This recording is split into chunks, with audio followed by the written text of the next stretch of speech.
Hello friends, तो कैसे हो आप सभी। आई होप सारे अच्छे होंगे और बोर्ड एग्जाम की तैयारी मन लगाकर कर रहे होंगे। तो हमने पिछली वीडियो में जाना कि द्विघात समीकरण क्या होता है, उसका व्यापक रूप देखा, द्विघात समीकरण के प्रकार, शुद्ध द्विघात समीकरण और अशुद्ध द्विघात समीकरण देखा, उसके कुछ उदाहरण देखे। आज हम जानेंगे कि शुद्ध द्विघात समीकरण के मूल कितनी विधियों से निकल सकते हैं और अशुद्ध द्विघात समीकरण के मूल भी कितनी विधियों से निकल सकते हैं। तो सबसे पहले हम देखेंगे कि शुद्ध द्विघात समीकरण के मूल निकालने की जो विधि होती है वो दो होती है। कितने होती हैं? दो। तो शुद्ध द्विघात समीकरण का मूल दो विधियों द्वारा निकाला जाता है। ठीक है। पहली विधि है गुणनखंड विधि और दूसरी विधि है वर्गमूल विधि। पहली विधि क्या है? गुणनखंड विधि और दूसरी विधि है वर्गमूल विधि। एक एक करके हम दोनों विधि पढ़ेंगे। तो सबसे पहले जानेंगे हम गुणनखंड विधि। गुणनखंड विधि शुद्ध द्विघात समीकरण, इसमें क्या होता था? इसमें चर के एक घात वाला पद मौजूद नहीं होता था। तो इसका व्यापक रूप कैसा होता था? A x square plus b is equal to 0, जहां a does not equal to 0 और ए और बी वास्तविक संख्या होता था। ठीक है। तो शुद्ध द्विघात समीकरण इस फॉर्मेट में होता था। अब हम देखेंगे गुणनखंड विधि से शुद्ध द्विघात समीकरण का हल। उसके बाद हम देखेंगे वर्गमूल विधि से शुद्ध द्विघात समीकरण का हल। तो सबसे पहले गुणनखंड विधि बनाते हैं और एग्जांपल लेते हैं 9x स्क्वायर प्लस 25 बराबर 0। यह एक शुद्ध द्विघात समीकरण है। अब इसका हम क्या निकालेंगे? मूल निकालेंगे। किस विधि से? तो गुणनखंड विधि से। हल 9x स्क्वायर प्लस 25 प्लस नहीं है माइनस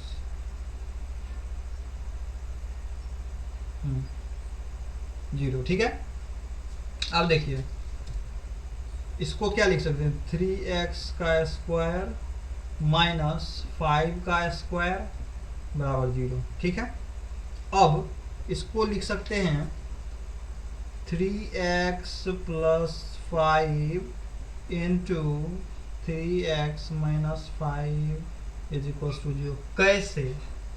तो हम जानते हैं क्या होता है, A square minus B square बराबर होता है A plus B into A minus B.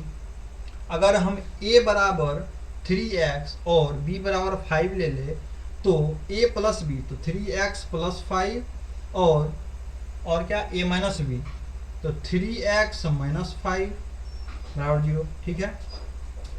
अब एक बार इस टर्म को 0 के बराबर करेंगे, फिर इसको एक बार 0 के बराबर करेंगे। यहाँ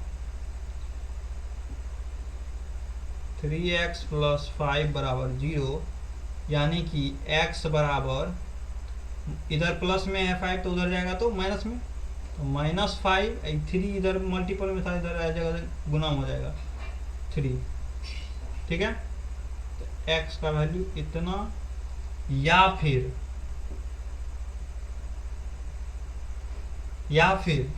इसका वैल्यू क्या हो जाएगा? अब इस टर्म को 0 के बराबर करेंगे तो 3x माइनस 5 बराबर 0। तो 3x बराबर क्या हो जाएगा? इधर माइनस में है 5, उधर जाएगा तो प्लस में, तो 3x बराबर 5, x बराबर क्या हो जाएगा? 5/3। मतलब कि इस क्वाड्रेटिक इक्वेशन का, ये जो शुद्ध द्विघात समीकरण है, इसके दो मूल होंगे। कौन कौन से होंगे? मूल को हम अल्फा बीटा द्वारा सूचित करते हैं। तो अल्फा बराबर हो जाएगा -5/3 और बीटा बराबर क्या हो जाएगा? 5/3। ठीक है। ये हो गए इनके मूल। किस विधि से? तो गुणनखंड विधि से। स्क्रीनशॉट ले लीजिए। अब हम देखेंगे कि शुद्ध द्विघात समीकरण को वर्गमूल विधि से हल हमने पढ़ लिया है गुणनखंड विधि से। अब हम पढ़ेंगे क्या? तो वर्गमूल विधि से शुद्ध द्विघात समीकरण का हल। तो यह एक शुद्ध द्विघात समीकरण, पिछले वाला एग्जांपल लिए हैं ताकि अंडरस्टैंडिंग ज़्यादा हो सके। तो 9x² - 25 = 0 का वर्गमूल विधि से हल करें। तो हल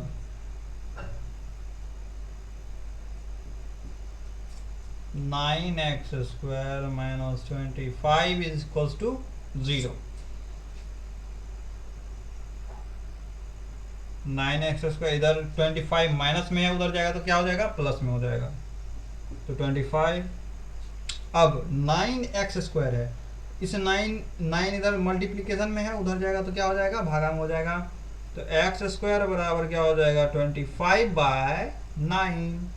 उसके बाद यहाँ पे देखो स्क्वायर है, इस स्क्वायर को अगर उधर भेज देंगे तो क्या हो जाएगा? इस पर रूट हो जाएगा। तो x बराबर क्या हो जाएगा? √25/9। अब 25 एक परफेक्ट स्क्वायर है और 9 भी एक परफेक्ट स्क्वायर है। x बराबर क्या हो जाएगा? प्लस माइनस 25 का वर्गमूल क्या होगा? 5 और 9 का वर्गमूल क्या होगा? 3। प्लस माइनस क्यों लगा? क्योंकि ये रूट से बाहर निकलता है। अगर कोई भी चीज रूट से बाहर निकले उसमें प्लस माइनस लगा देना है, ठीक है। अतः इसका, इस समीकरण का, अतः दिए गए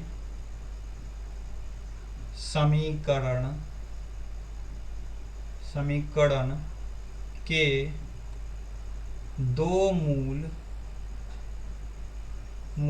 अल्फा बराबर 5/3 यानी +5/3, कॉमा बीटा बराबर -5/3 हैं। ठीक है, पिछले में भी निकला था 5/3 और -5/3, इसमें भी निकला है वही। स्क्रीनशॉट ले लीजिए। अब हम देखेंगे मिश्रित यानी अशुद्ध द्विघात समीकरण को हल करने की कुछ विधियां। पहली विधि है गुणनखंड विधि, दूसरी है पूर्ण वर्ग विधि और तीसरा है श्रीधराचार्य का सूत्र विधि। तो पहला क्या है? गुणनखंड विधि, दूसरा है पूर्ण वर्ग विधि, तीसरा क्या है? श्रीधराचार्य का सूत्र विधि। तो पहली विधि है गुणनखंड विधि। अब गुणनखंड विधि द्वारा समीकरण, एग्जाम्पल की तरह समझते हैं इसको। 2x² + 5x + 3 = 0 के मूल ज्ञात करें। इस विधि द्वारा इस समीकरण के मूल ज्ञात करें। तो कैसे करेंगे? तो हल यहां पे करते हैं। हल किस विधि द्वारा? तो गुणनखंड विधि द्वारा।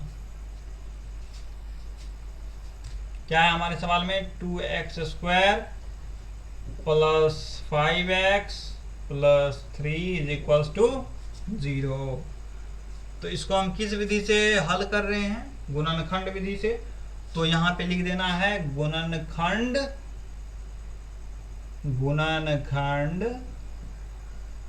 विधि से। इससे जो चेक करने वाला एग्जामिनर होता है उस पर गुड इफेक्ट पड़ता है। तो 2x² + 5x + 3 = 0। अब फर्स्ट इनटू लास्ट टर्म करेंगे तो 3 दूनी 6। अब बीच वाले टर्म को ऐसे ब्रेक करेंगे कि जोड़ने या घटाने पर इतना आना चाहिए और मल्टीप्लिकेशन करने पर 6 के बराबर होना चाहिए। तो इसको ऐसे टर्म में ब्रेक करेंगे तो 2x² + 3x plus 2x plus 3 बराबर 0। अब देखिए 3x प्लस 2x को जोड़ने पर 5x हो जाता है और मल्टीप्लीकेशन करने पर 3 दूनी 6, 6x स्क्वायर के बराबर हो जाता है। 3x इंटू 2x तो कितना हुआ 6x स्क्वायर, तो 2x स्क्वायर इंटू 3 तो कितना हुआ 6x स्क्वायर, उसके बराबर हो गया। अब इसमें से क्या करेंगे, कॉमन लेंगे। इस दोनों में क्या कॉमन है x, तो 2x प्लस 3। अब इस दोनों में क्या कॉमन है 1, तो प्लस 1 कॉमन है, तो इसका क्या हो जाएगा 2x प्लस 3। हमारा ये जो गुणनखंड विधि से जो निकाल रहे हैं हल, ये सही है या नहीं। अगर सही है तो ये दोनों जो है इक्वल होगा, समान होगा, जो यहाँ पे आएगा वही यहाँ पे भी आएगा, तब हम जानेंगे कि ये सही है। अब इन दोनों में कॉमन ले लेते हैं, इस पूरे टर्म में और इस पूरे टर्म में। इस पूरे टर्म में 2x प्लस 3 है, इसमें भी 2x प्लस 3 है, तो 2x प्लस 3 को क्या लेंगे कॉमन ले लेंगे, तो 2x प्लस 3 कॉमन ले लिया। और बच क्या गया इसमें x, इसमें क्या बच गया प्लस 1, तो x plus 1 is equal to 0। अब देखिए एक बार इस टर्म को 0 के बराबर कर देंगे और एक बार इस टर्म को 0 के बराबर कर देंगे। जब इसको 0 के बराबर करेंगे 2x प्लस 3 बराबर 0 करेंगे तो क्या हो जाएगा x बराबर, इधर प्लस में 3 है तो उधर जाएगा तो माइनस में -3। यहाँ पे देखिए 2x इधर मल्टीप्लिकेशन में है तो इधर जाएगा तो क्या हो जाएगा डिवाइड हो जाएगा, x का एक वैल्यू इतना आ गया -3/2। अब इसको 0 के बराबर करेंगे, x प्लस 1 बराबर 0, तो x बराबर क्या हो गया -1। ठीक है, तो इसके कितने हल हो गए, अल्फा बराबर कितना आया तो -3/2 और बीटा बराबर कितना आ गया -1। यही है इस इक्वेशन के गुणनखंड विधि से हल। पहला है अल्फा बराबर -3/2 और बीटा बराबर -1। अब स्क्रीनशॉट लीजिए और स्क्रीनशॉट ले लीजिए। अब हम देखेंगे पूर्ण वर्ग विधि द्वारा द्विघात समीकरण के हल। तो द्विघात समीकरण x² प्लस 4x माइनस 5 बराबर 0 का पूर्ण वर्ग विधि से मूल ज्ञात करें। तो हमारा समीकरण क्या है, x² प्लस 4x माइनस 5 बराबर 0। x² plus 4x minus 5 is equal to 0। इसे किस विधि द्वारा हम कर रहे हैं, तो पूर्ण वर्ग विधि द्वारा। हल करते समय यहाँ लिख देना है पूर्ण वर्ग विधि से। ठीक है, अब इसको सॉल्व करते हैं। तो पूर्ण वर्ग विधि में a प्लस बी का होल स्क्वायर या a माइनस बी के होल स्क्वायर में उसको लिखा जाता है। तो यहाँ पे x² है तो इसको क्या लिखेंगे x का स्क्वायर प्लस, इसको क्या लिख सकते हैं 2 इंटू ए के जगह पर x इंटू बी के जगह पर क्या लिखेंगे 2। अब इसको मल्टीप्लाई करके इतना आते हैं आता है या नहीं देख लेंगे। 2 इंटू 2 4 इंटू एक्स 4x आ गया इतना। ठीक है, हमने पढ़ा है अलजेब्रा में 8-9 में a प्लस बी का होल स्क्वायर बराबर a² plus b² plus 2ab। ठीक है, अब यहां देखिए a के जगह पर है x, a के जगह पर x, फिर प्लस 2ab, 2a के जगह पर क्या है x, b के जगह पर क्या है 2 है, b के जगह पर क्या है 2 है, तो यहाँ प्लस करेंगे, यहाँ फिर b का स्क्वायर है तो 2 का स्क्वायर कर देंगे। अब 2 का स्क्वायर तो हम कर दिए। अब इसको कैंसिल करने के लिए -2 का स्क्वायर करना पड़ेगा, तब ये दोनों टर्म कैंसिल हो जाएगा तो ऊपर वाला आ जाएगा। फिर यहाँ पे -5 है तो -5 बराबर 0। अब इसको अगर सॉल्व करेंगे तो फिर इतना आ जाना चाहिए, ऐसे इसको अरेंज कर लेना है। x² plus 2x 2 into x into 2 तो 4x के बराबर हो गया। अब 2 दूनी 4 माइनस 2 दूनी 4, 4 4 कैंसिल हो गया, -5 है तो -5, यही इक्वेशन आ गया। इसको हमने ऐसे लिख लिया, ठीक है। अब देखिए ये जो टर्म है ये इस टर्म में आ गया है, a प्लस बी का होल स्क्वायर में। a के जगह पर x, a के जगह पर क्या है x, और b के जगह पर क्या है 2, इसका होल स्क्वायर बन गया है, ठीक है। तो इसको हम क्या लिख सकते हैं, x प्लस 2 का होल स्क्वायर माइनस 2 दूनी 4 -5 बराबर 0। x प्लस 2 का होल स्क्वायर और माइनस 5 4 9 बराबर 0। x प्लस 2 का होल स्क्वायर बराबर क्या होगा, यहाँ पे और लगा देना है, उधर जाएगा तो plus x plus 2 equal to under root, square इधर हटता है तो उधर क्या हो जाता है, रूट हो जाता है। x प्लस 2 बराबर रूट से जब निकलती है कोई संख्या तो क्या हो जाता है, +- 3, प्लस माइनस लग जाता है उसमें। 9 का वर्गमूल क्या होगा 3, x बराबर क्या हो जाएगा +-3, ये इधर प्लस में उधर जाएगा तो माइनस में। अब यहाँ करते हैं,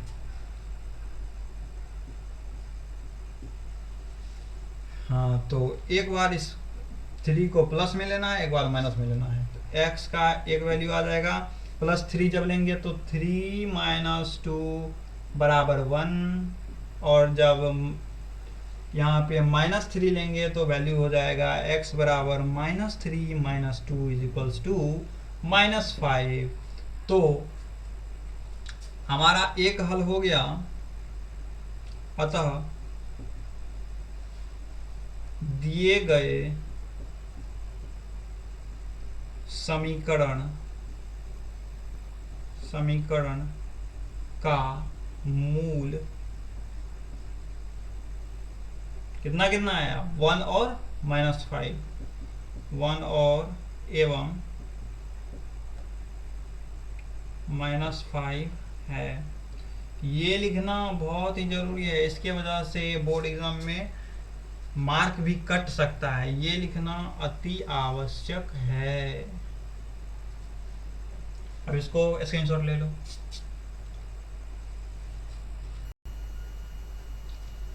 अब हम पढ़ेंगे श्रीधराचार्य का सूत्र विधि, तीसरी विधि है, और शुद्ध द्विघात समीकरण को हल करने का तीसरा विधि है ये, श्रीधराचार्य का सूत्र विधि।